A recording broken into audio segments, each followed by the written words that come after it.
दोस्तों इस वीडियो में एक बहुत ही इम्पॉर्टेंट टॉपिक जो एक न्यूज़ है वो डिस्कस करेंगे।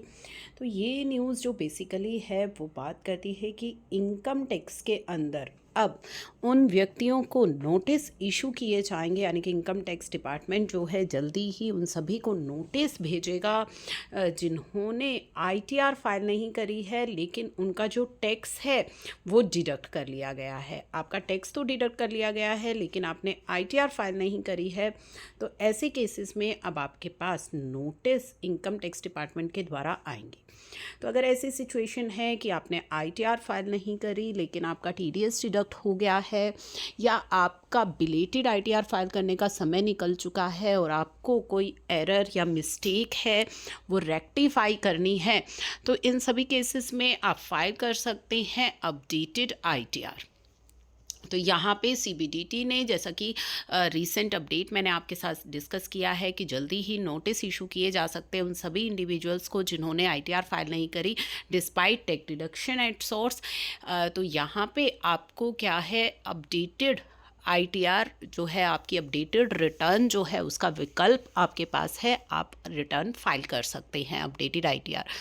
लेकिन उसमें जो है किस तरीके से वो आईटीआर फाइल करनी है, क्या कोई पेनल्टी आपको पे करनी है या क्या चार्जेस आपको पे करने हैं, वो सभी जो है हम डिस्कस करेंगे। तो यहाँ पे टैक्स कंप्लायंस को ध्यान में रखते हुए तो ये कदम जो है उठाया जा रहा है। तो आईटीआर यू जो आपकी है आईटीआर वो फाइल करनी है। अगर आपने रिटर्न पहले फाइल नहीं करी है उस केस में फ़ाइल कर सकते हैं। इनकम करेक्टली रिपोर्ट नहीं करी, रोंग हेड चूज़ कर लिया, रिडक्शन करना चाहते हैं, आप अपने लॉस को रिडक्शन करना चाहते हैं, अनअब्जॉर्ब्ड डेप्रिसिएशन को रिड्यूस करना चाहते हैं, tax credit under section 115 JB and JC, wrong rate of tax choose कर लिया, तो आप फाइल कर सकते हैं। टाइम लिमिट क्या रहेगी? असेसमेंट ईयर 21-22 के लिए आपकी 31 मार्च 2024, 22-23 के लिए 31 मार्च 2025 एंड 23-24 के लिए 31 मार्च 2026 जो है इसकी टाइम लिमिट है अपडेटेड आईटीआर फाइल करने की। तो लेट फीस यहाँ पे है कि आपको क्या करना होगा, आपको पे करना है additional 25% of tax and interest. ठीक है, अगर आप विद इन 1 ईयर फाइल कर लेते हैं updated ITR with in 1 year from the end of relevant assessment year.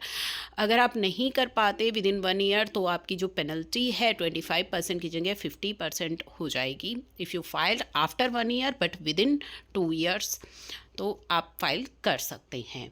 तो ये जो है आपकी अपडेटेड आईटीआर से जुड़ी कुछ छोटी सी इन्फॉर्मेशन हमने आपके साथ इस वीडियो में शेयर करी है। इसकी डिटेल वीडियो तो ऑलरेडी हमने आपके साथ शेयर कर ही दी थी।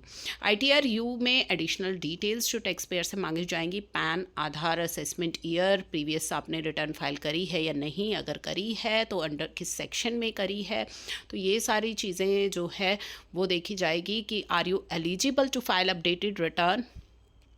आईटीआर फॉर्म आपको सेलेक्ट करना है, रीज़न आपको डिस्क्राइब करना है क्यों आप अपडेटेड करना चाहते हैं, अपडेटेड आईटीआर क्यों फाइल कर रहे हैं, या आप updated ITR with in 12 months file कर रहे हैं जो कि 1 ईयर वाला टाइम है, या after 12 months but with in 24 months file कर रहे हैं, कि आप लॉस रिड्यूस करने के लिए फ़ाइल कर रहे हैं, अनअब्जॉर्ब्ड डेप्रिसिएशन रिड्यूस करने के लिए फ़ाइल कर रहे हैं, या टैक्स क्रेडिट रिड्यूस करने के लिए फ़ाइल कर रहे हैं, और सारा फिर आपकी जो कंप्यूटेशन है वो आपको करनी है।